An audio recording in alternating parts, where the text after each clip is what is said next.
in confronting the issue of forced labor, especially forced labor in these particular kinds of supply chains, we see a kind of convergence of our moral obligations, our economic interests, and our long-term strategic interests.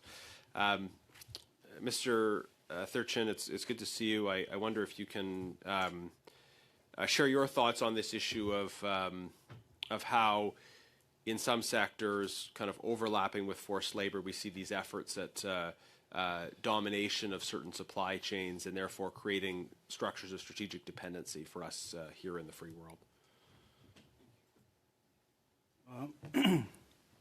So I chose to speak on lithium and its connection to Chinese EVs because although a lot of us as a Canadian, we're aware about 100% tariff on Chinese EVs, but I'm not sure how many of us are aware that the batteries that's being used in those EVs are actually extracted from Tibet.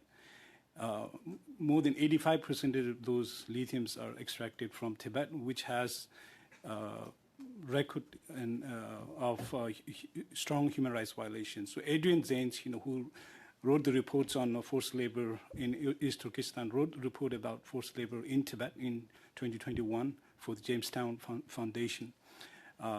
Similarly, Reuters, as I mentioned in my opening remark, also reported about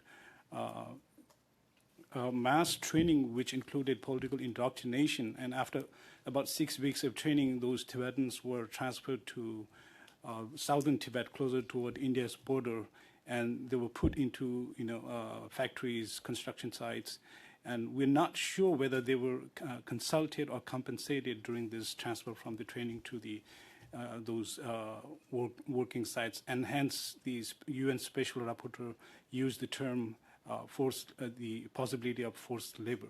So we're seeing really a combination of abusive extractions of minerals and also a strong possibility of forced labor in what's happening in Tibet. So somehow I really wanted to take this opportunity to promote awareness about forced labor, but also about the abusive extractions of lithium in Tibet.